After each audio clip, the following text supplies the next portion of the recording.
Life and death depend on this discourse. That's what makes the Gita special. That's what is happening on the battlefield. Beautiful, breathtaking, real.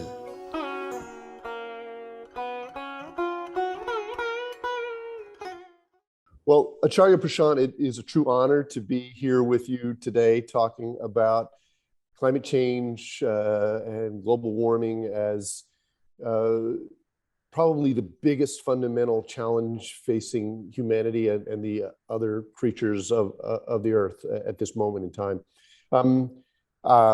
I am the director of the graduate programs in sustainability at Bard College in New York. I'm an economist. And along with my colleagues, we are heading up an effort to create a worldwide teach-in on climate and justice scheduled for March 30th, 2022, and then carrying on into 2023 and 2024. We're seeking to really tap into the deep concern that so many educators, teachers, students, staff members at high schools, at colleges, at universities around the world have about climate change. And our belief is that most students now understand, basically that the fundamental science of climate change. They get that we're putting pollution in the atmosphere that's trapping heat, that's causing the planet to warm up. But by and large, they're just in despair about this, and as a consequence are ignoring it because there's nothing they feel like they can do, and so they just live their lives kind of pretending that it's not happening. And the idea of the teach-in is that with these thousands, tens of thousands, millions of educators around the world who care about climate change, are concerned about it, that we can help move these students from a sense of despair to a real sense of possibility and agency. Because the fact is, this is an incredibly exciting and decisive moment to be a human on this planet, because more than any other generation before ours and before young people's generation, they have the ability to profoundly change the future. The work that they can do in the next year, 5 years, 10 years, 15 years, will have an impact not only on their own lives and the lives of their children, but in fact for every human being who's going to walk the face of the planet from now until the end of time, and for millions of species. So that's our mission. And we're eager again to get thousands, tens of thousands of schools around the world globally involved. We have translated our website into Hindi and have got resources to support teachers. But the basic idea is a bottom-up conversation, tapping into existing concerns, existing knowledge, and helping communities move towards solutions. So I'm very eager to get your take on how this might work and kind of what the basic issues are and what the basic obstacles are. I'm very glad to be speaking to you, Dr. Eban, and I'm really happy that someone like you, who has put in so much of interest and effort in this most important area facing all of us, the entire humankind, and obviously the young population, is here to talk to. And yes, as you said, it's a very critical juncture for this generation, and rather for the history of mankind in general. We might use this crisis to bring about a rather fundamental shift in our consciousness, in the way we live, we approach life, we approach each other, we approach natural resources. Or we could just squander this opportunity, and the worst case scenario is we might just move towards our own obliteration. But yes, as you put so much emphasis on hope, obviously we have to understand that our basic nature, our fundamental nature, is of wisdom and understanding, and that's what we must stand by, and that's where we stand. You see,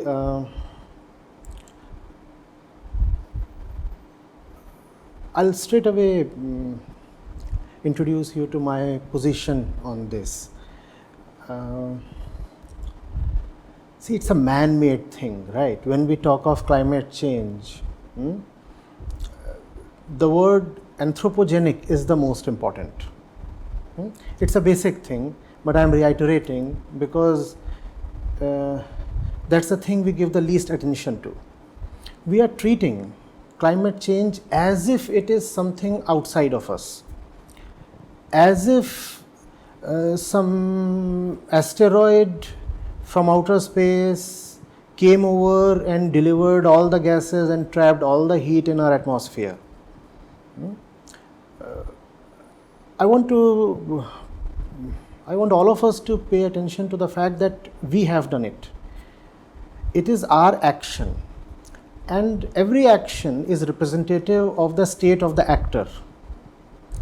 We are in a particular state internally, and therefore we are doing what we are doing externally. Now, our internal state has brought about this external action, this external state. And we are not addressing the root cause. We are not addressing the way we are and the way we have been probably all throughout our history. We do not want to address that because probably that's too painful and that would cause too tectonic a shift in our entire life system. So we want to treat it as one of the problems that face us. That's a very fragmented approach. Hence, the solutions that we are thinking of are also pretty external in nature. So we want to move to greener technologies, we want to have carbon sequestering mechanisms, we want countries to pledge for reforestation, we want auto manufacturers to come up with newer technologies and such things. And countries squabble with each other, who should bear the brunt, and then issues of climate justice and such things crop up.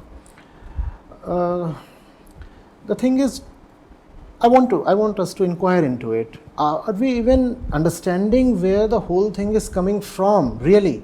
And if we do not understand that, is it not a fundamental conclusion that we will never be able to solve this problem, and all the actions that we are trying to have as remedial actions would just be consolations? We would be entertaining ourselves, and we would be rather gratifying ourselves that we are doing something meaningful and fruitful, and nothing would come out of it. And I'm not just hypothesizing in a vacuum. You see, we started taking this thing a bit seriously in 1990, right? That's the watershed year. And we are more than 3 decades from there now. And not only have we failed to reduce or neutralize carbon, the fact is today we are releasing 20 to 40% more carbon than we used to do 3 decades back. And that's with all our climate action. And there is really no hope that we are going to achieve carbon neutrality any soon. My country, India, for example, even as a matter of pledge, has quoted 2070. Now that to me is just too far off, and this kind of action is just too insufficient. So, see, we are doing it, and there are 2 things about us that are causing it. They are so fundamental that we don't even talk about them. Those 2 things are the numbers that we are, and the numbers that are represented by our per capita consumption. And even these 2 are fundamentally one. The inbuilt human tendency to take consumption as an indicator of the fulfillment or success of one's life. That's the reason we multiply, and that's the reason we want to consume more and more. And climate change is hardly anything but a function of our numbers on this planet, our population, and the per capita consumption by each person of our species. Unfortunately, irrespective of the variations in culture, thought, religion, ethnicity, all that we have across the world, about one thing we all are fully in agreement, and that is that we all need to have a good time by consuming more and more, be it the Indian, the Chinese, the American, the African, anybody. We all want to have a happy life, and about a happy life, the thing is consumption. Consume more, and let there be more people who can consume more. So the slogan really is more to consume more. And nobody seems to want to address that, because that is just too explosive an issue, probably, especially in a democratic setup. The fundamental thing is we are just too many. And if we remain as many as we are, then I don't want to sound nihilist or something, but I don't really see hope unless we address that one thing. Equally, if we can address that one thing, especially to youngsters, then obviously there is a lot of hope and a great possibility, and that possibility will then not relate only to climate change, but to everything that we do. As human beings, we'll be able to lead richer, deeper, more meaningful lives, more loving lives, lives of compassion, lives of less strife, and lives that have a certain fulfillment. So that's my simple position in a nutshell. Obviously, we'll be going into the nuances of everything, but I thought it would be better to just put everything on the table right away.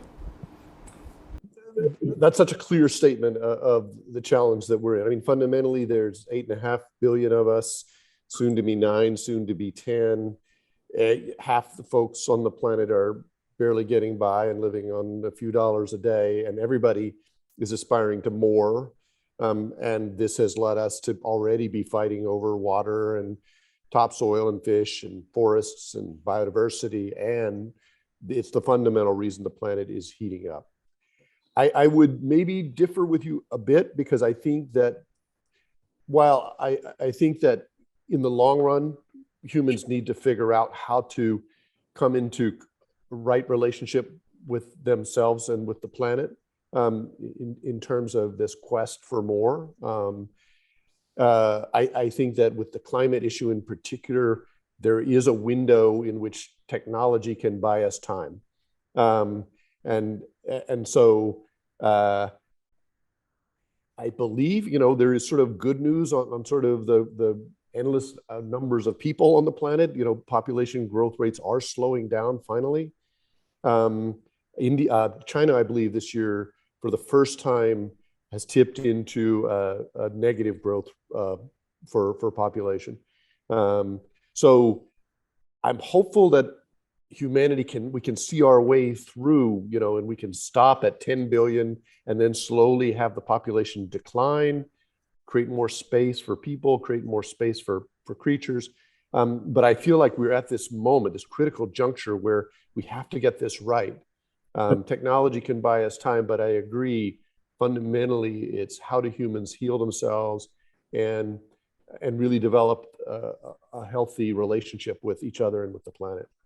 Right, Dr. Eban, I too want to be optimist on that count. In fact, because I want us to be there in the medium run at least, and I want us to not only exist but exist in a healthy way, in a fulfilling way. Therefore, I want to be realistic about the threats that face us. You see, yes, that's very true that as economies prosper, then birth rates go down, and at some point we achieve population stability. But then again, I want us to inquire into what makes people in a developed place have fewer kids. Is it because they become full of empathy and concern. Is that what is happening in, let's say, Japan or Germany? And what causes people in a place like, let's say Bangladesh, or parts of India, still in the north, to have relatively very high fertility rates? Is it because they are intrinsically violent people compared to the Japanese or the Germans? No, that's not the thing. Even when the fertility rates are going down, they are going down because of the desire to consume life even more deeply. I do not want to spend child on the kid because I want to rather spend time vacationing and touring the globe. Now my question is, having a child has a great carbon footprint. And if I do not have a child because I want to consume all kinds of material prosperity, and I want to be a globetrotter, I want to be flying, let's say 30 to 40 days per year, is that going to reduce the carbon footprint compared to the decision of having a child, or is it going to be just equal to that? So mere reduction of population in itself will not be sufficient, because the reduction in population itself will be a byproduct of prosperity, and prosperity itself has a carbon footprint. So please tell me, how is just prosperity going to help when prosperity itself means carbon? Prosperity means carbon, our emotions mean carbon, everything that we do simply means carbon, because at the center of our existence is a lot of carbon. It is indeed. No, and I agree with you. I mean, it is essentially the reason that people are having fewer children, and not only in the wealthiest countries, but as I said, also in China now, is fundamentally they feel like they can't afford them, because of the expectations that life is about consumption, and is about having that car and that apartment and all of those things. And so yeah, I'd love to hear how do we then, from your perspective, make that transition to a better and more healthy relationship with each other and with the planet, and de-emphasize the need to have a closet full of clothes that you never wear, or three cars, and how do we move in that direction? First of all, I want to give due credit and acknowledgement to technology. I'm just not decrying the role of technology. We need better technologies today, but I see their role more as that of analgesics. There is a lot of pain, there is a lot of current immediate pain, and therefore we need better technologies to manage that pain. Technology cannot really cure this situation, but can give us a temporary relief. Also, it can give us a longer rope with which to maneuver our way towards a solution. So the window that we have, I suppose that's what you said, the window that we have is broadened by technology. So first of all, yes, due credit to technology. Now I'll want to put forward the reservations that I have with respect to technology. Technology shows us a false dawn. So if I for example get an air conditioner, in India we have these star ratings on ACs, and if you have a higher star rating, it means that the power consumption is relatively lower, right? And India is a relatively warm place, and as people get prosperous, one of the first things that they want in their homes is more air conditioners. Initially people start with having air conditioner in one of the rooms, and then they want air conditioners in all 2 rooms, 3 rooms, and if they have 5 rooms. So let's say we have a young one in the family who has been sensitized in the school or in the college about the enormity of this problem of climate. So he raises his hands up and he says, no, nothing doing, we cannot have so many ACs and it's not good for the climate. The elder sister comes in and says, look, Technology has brought in this new AC with a 5-star rating, and it consumes far lesser power. Now that brings in a false sense of complacency. We used to have these very antiquated cars that we kind of inherited from the British, ambassador cars.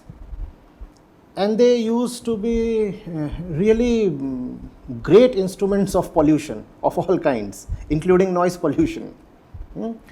So they were phased away. Now you'd hardly see any of them on Indian roads. Now we have really sleek modern cars. In fact, we share a lot of them with the Americans, with the Europeans, and we have the same models running here. But what has happened? What has happened is that the numbers have increased so very exponentially that the total emission count is nowhere close to what we used to have in the 70s or 80s. So in spite of better and greener and more efficient technologies on the net, we stand very poorly compared to where we did even 4 decades back. So from a macro perspective, is betterment in technology really helping, or is it enabling the consumer of the technology to consume more and more with impunity and with the false assurance that, you see, I now have a moral license as well. I'm not a climate offender anymore because the technology that I'm consuming is so very green. No, I have a Tesla now rather than a Suzuki or a Hyundai. The thing is a Tesla really carbon neutral? Well, I agree with you, and I think we're getting back to that fundamental question of kind of too many people consuming too many things. But I would say that there is a shift, right? That, I mean, it's not just green technology, it's low carbon technology. And again, how do we extend the window? How do we buy time? We have to move to a 100% renewable energy economy globally, right? And stop burning fossil fuels. That's one thing we have to do. And the other thing we have to do is figure out how to develop regenerative agriculture techniques that trap carbon in the soil and that also raise the income and livelihoods of farmers, small farmers in particular. So those two technology changes, a shift to 100% renewable energy, and that means battery powered everything, and regenerative agriculture that pulls carbon out of the atmosphere and increases the well-being of farmers. Those are the two things that buy us the time. It is true that there's so much greenwashing, though, and what we have to keep our eye on is, okay, I have all these new technologies, but is my carbon footprint going up or down? That's, as an individual, as a nation, as a company, that's the measure, and we can't be distracted by these shiny new toys that claim to be green or whatever when they really are just enabling more consumption, more pollution. So I think we can make progress there. But then again, I agree with you that ultimately the problem lies in us understanding our relationship with each other and with the earth. And how do we get there? Because that is the hard. How do we get 8 or 9 billion people to have that kind of a consciousness shift? And I think the opportunity, as you say, is now. I mean, because we are in crisis with the earth. Yes. I mean, I think we have to begin with our schools. There has to be a basic self-inquiry process with the kids. I don't know whether it sounds outlandish as I say it. Even if it does, let's think about it. Why not ask the kids, why are we born? Why do we exist at all? And we don't want to come from a religion or a scripture or a particular ideology. Let's have a freewheeling discussion on this thing. Why do we exist at all? What's the purpose? The thing is, once we are sensitized to this question and it becomes something important in the mind, then the purpose of life is no more mere consumption. And when you do not have a great purpose, a lively and a and a lovable purpose to live by, then the only thing one lives for is just consumption. And unfortunately, it seems that a huge majority of the people across the world are living very purposelessly, and hence they live just to consume. And that's the reason why we measure the progresses of countries through their GDPs. That's why everything that we want to talk of has to be talked in numbers, and particularly numbers denoting money. I'm again not a money hater or something. I'm rather pro-life and pro-purpose. How will you stop a person from just trying out the next thing in the market if he has nothing else in his life? And how will you stop a company, let's say a consumer goods company, from producing the next attractive and alluring thing if the owners and the stakeholders in that company want nothing but money, because that's all that they have in their life? You see, we talked of reaching carbon neutral stage. Let's have great technologies, but I just want to open the question: aren't we trusting ourselves just too much? And if we look at the track record of our species, do we really deserve to be trusted so much?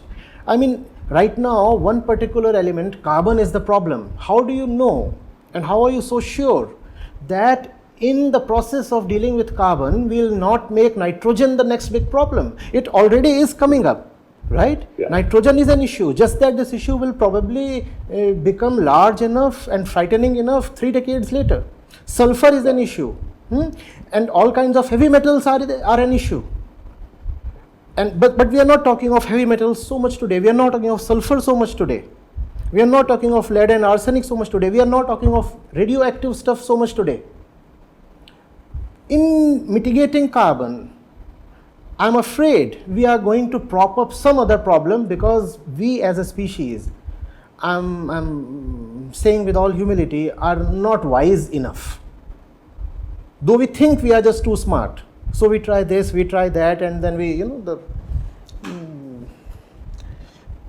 no, that's a representative of the oldest civilization speaking to the newest one. So, well, please help me understand how we become wiser, because I mean, I do agree with you. I think the idea of purpose is interesting. I run an MBA program in sustainability, so it's a business program. But the vision of the business program is, how do you build a business that's actually in business to solve critical social and environmental problems like climate change? How do you do that, right? And of course, it has to be financially successful. It's a business. It has to make enough money to cover its costs. But how do you put purpose first, and then have financial success and profitability follow? What's interesting is that this idea of purpose-driven business has become very popular in Europe and the United States, at least, as kind of the better way to make money, right? Because if you can, people want purpose in life, and if a company can provide its employees and its consumers with a sense of purpose, then it will be more successful. And then, of course, you get into this question of, is it greenwashing, and is it just a smokescreen, or is the company really dedicated to purpose? And one of my professors, Hunter Lovins, likes to say that hypocrisy is the first step towards real change. So that if you at least get people committed to purpose, then you can hold them accountable and begin to move them along those dimensions. But human life has evolved under capitalism, right, to elevate consumption as the road to status, right?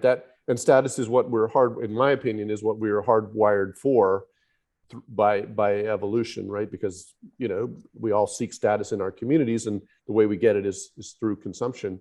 How can we build societies in which people gain self-worth and status without that? I mean, we can look to indigenous communities, for example, in the United States. There's a potlatch culture in the northwestern U.S. where people actually gain status by giving things away. The more you gave away, the higher the status that you achieved in your community. Can we make that shift? No, no, the thing is, why do we need status at all? When we said that we need to initiate this discussion among young kids, why don't we ask them this question? Why do you need to draw your self-worth or self-esteem from somebody else? Because as long as we need those things from others, we will need a lot of goods from the world. You see, these two things are so very interlinked. No, I want my self-worth to come from the world, and I want objects that supply me happiness to come from the world. Must I be so dependent on the world? It is not a condition of great helplessness. The world can withdraw its sanction anytime. The world can withdraw the status it gave to me anytime. Universities, when they offer degrees, they attach a rider. Even the degrees can be rescinded. My degrees are not with me forever. So if I attach my identity to my educational qualifications, I'm running a risk and I'll be afraid. Should I really live like this? Must I really live like this? You talked of sustainable businesses in the MBA program you referred to. And when it comes to MBA programs, I've been through a pretty prestigious MBA program. So what really is the definition of success? When do I call myself successful? And if I do not have a rigorous definition of success, then no amount of money will suffice. No? When do I say I'm really successful? A related question is, and you would find it interesting, doctor, why do businesses fail? Why do businesses fail? I have mentored a few businesses, and in my limited experience, I have seen businesses fail because they fail really to live up to the expectations of their founders. Businesses don't fail. They just prove too inadequate compared to the ambition of those who launched them. No? So do I really require to be a superstar to have a successful business? No. I just need to have modest ambitions and my business will be successful. No? Unless the idea is really rotten. I cannot sell Coombs to what I'll be, let's say, 2 decades later to a person like me. So unless we have that kind of mindless idea, businesses are not really going to fail, and achieving profitability or sustainability in business is not going to be such a Herculean task. But because we want just too much from life, hence businesses fail. I want to spend this much, I want to have at least this thick a bottom line, and that's not what I'm getting. So I would rather shut shop. Yeah, this kind of a thing happened. I had thought I would come up with an IPO in the 4th year, break even in 8 months, and that's not materializing. And why am I not having that break even thing in 8 months flat? So if I love really what I do, will I ever let it fail? That's my question. So let me get back to your idea of engaging young people with the idea of purpose, right? And helping them understand that purpose is not about dying with the most toys, as we like to say. That should not be your purpose in life. And I think that young people are open to that. I mean, there's something about young people that they are searching for that, and perhaps that should be the goal of the Teachin, right? Is to help young people question this sort of commitment to endless consumption. How do you, and I see many young people in the United States who, are choosing veganism for climate reasons, living plastic-free lives, trying to explore what it really means to be in kind of a right relationship with themselves and the earth. So how do we,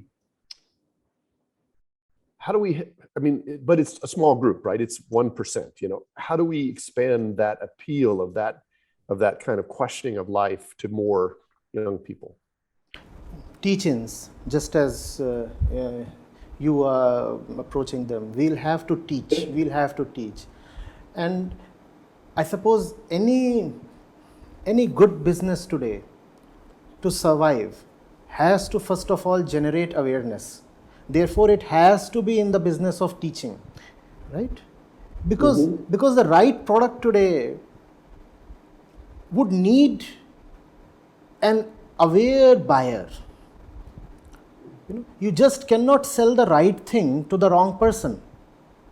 If I am someone conditioned by generations of consumptions of advertising and misplaced cultural values, and somebody comes up with a great product or great service, I'm not going to buy that.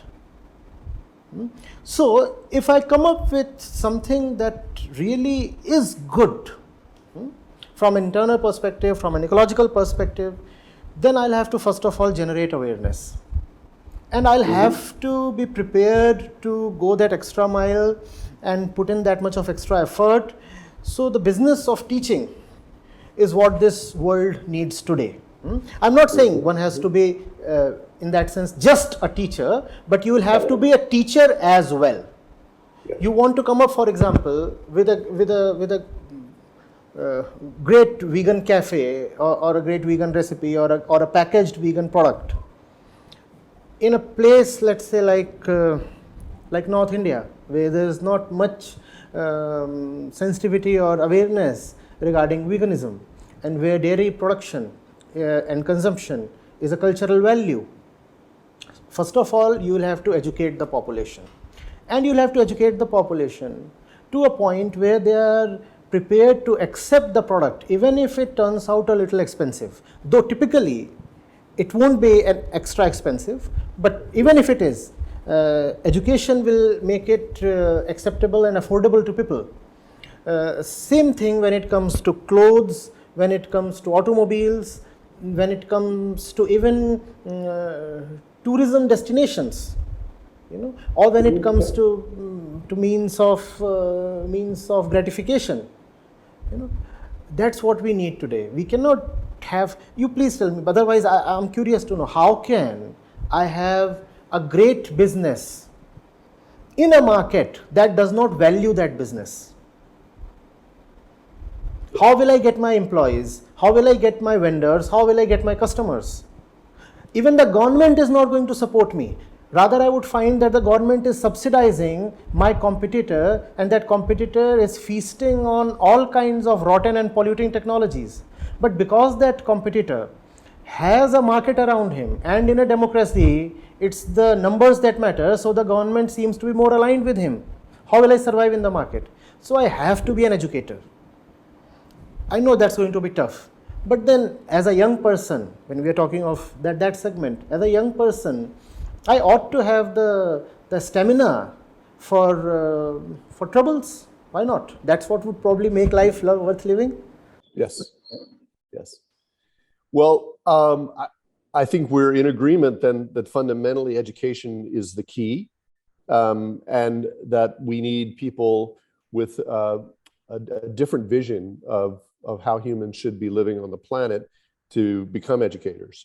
And I'll just say that for the vision of our Teachin really is just to recognize that many teachers, many students, many staff members at universities and high schools and secondary schools, they understand the depth of the climate crisis. They know that this is existential, right? They know that if we do not change course, that we are going to be experiencing a world where in many parts of the world, it will simply be too hot to live, where sea levels will rise, where crops will fail. And they're frightened of that, right? And it is a moment to really rethink what are we doing on this planet if this is the direction that we're headed. And so the purpose of the Teachin is to just bring all of those people together and have this conversation. Yes, we can buy time with technology, right? Yes, we can do that. But at the end of the day, what is this telling us about humans and the way we're living on the planet? So that is the purpose of the Teachin. It's really creating a community, a global community of educators, and giving them the chance to interact with each other. We do it on Zoom calls, but also to bring together people in their community with a similar concern to start to have these conversations. And when we are talking of consumption, doctor, the very basic kind of consumption, food, just as we don't want to talk of our numbers on the planet, because that becomes an emotive issue in a democratic setup, we also do not want to talk of our food choices. But the fact is, and the numbers are out in the open, that food is probably the largest, or if not the largest, the second largest contributor to greenhouse gases emission. Yep. And we don't want to talk of that. And the thing is, carbon emitting food choices are also mostly food choices that involve cruelty towards animal, that involve a distorted relationship between our species and the other species. The thing is, when we say that we must take care of ourselves, that we must care for our future, how will we bring in that kind of self-love? I invite us to think about it. How will we have that kind of self-love if we do not have love for the other species that inhabited this planet? I mean, the very thing on my plate is coming as a result of slaughter.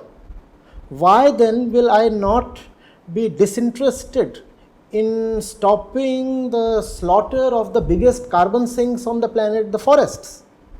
For the sake of my food, we are killing not just directly, and even as we have spoken over the last 30 minutes or so, millions of animals have been slaughtered in these 30 minutes just for our appetite.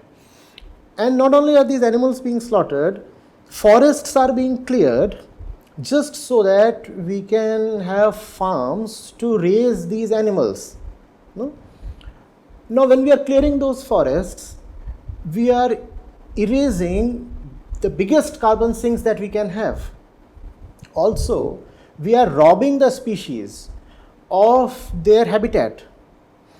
And in doing all that, how are we displaying any kind of self-love? So self-love, when it comes to talking of our own interests as species, self-love has to be inseparable from love towards the wider ecosystem. Unfortunately, that's not what our education is teaching young people. Otherwise, it's very, very easy to take care of this problem. All the deadlines that we are setting for ourselves, be it 2030 or 50 or 70, we can overachieve even before those deadlines, because it's we who are doing it. That's the challenge and that's the opportunity. It's not being sent down by the gods. It's not being conspired by the aliens. We are doing it, and if we are doing it, we may as well stop it right now.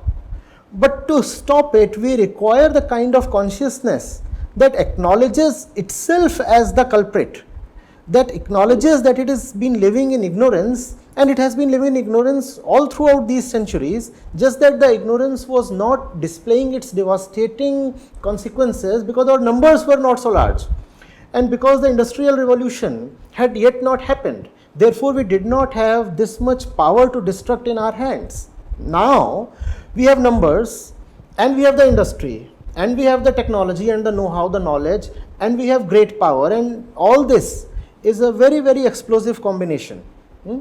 So that's where we are, and it's a very slippery slope, very slippery slope. I'm fighting it in my little way on a daily basis, and I see the challenges, and the challenge that I'm seeing, Professor, is really not technological. Jealousy, you cannot treat through technology. Ignorance, you cannot treat through technology. Lovelessness, you cannot treat through technology. All the human darkness within, you cannot deal through technology. And when I talk of veganism, or when I talk of plastic, or when I talk of population, when I talk of climate, the obstacle that I face, I repeat, is not technological. It's not that people are not aware of better technologies. It's not that people are not aware of the numbers. It's just that people have not been sensitized enough. People are not loving enough. The norms that we have, the norms post the Enlightenment period in Europe, the religious values that we have, the distorted religious values, that is, not the really spiritual values, they are not at all conducive towards a solution of this problem. Education, I think, unfortunately, fortunately, is the only thing that can save us. We require huge armies of dedicated educators. We require tremendous propaganda. We require publicity in all ways, in all forms. We require people to go knocking each home and get the doors open and barge in and have tutorials. And if that can happen, then probably we can have governments to tax the right things, to subsidize the right things, and only then we can have public policy in the right direction. Well, I certainly, as an educator myself and someone who is organizing a worldwide teach-in on climate and justice, that is a very well-spoken position. And I agree with you in that there are so many solutions that are within our grasp, and diet is obviously a huge piece of that. And engaging people in that conversation is part of what we want to do for the teach-in. And I think food is a wonderful avenue towards engaging people into their sense of relationship with the planet, because you don't have to go very far from what's on your plate to understand how you're impacting the world. For me, I wrote a book about 15 years ago called Fighting for Love in the Century of Extinction. And in some ways, it kind of goes the other way, which is, what is it that motivates us to even care about the species of the world? Why is that the right thing to do? And fundamentally, it's because if you step out into the world and you just look at the sky and you touch a handful of earth, or you smell the smell coming from the bushes, that's something we don't want to lose. It's what we are losing, right? Is that connection to that world outside. And that's a big part of human purpose, I think, is protecting that world so that it will be there for our children and for all humans to come.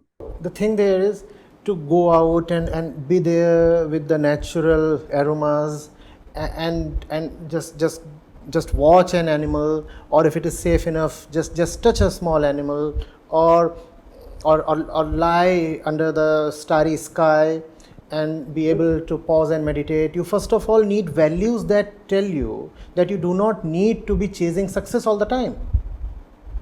Think of an undergrad student.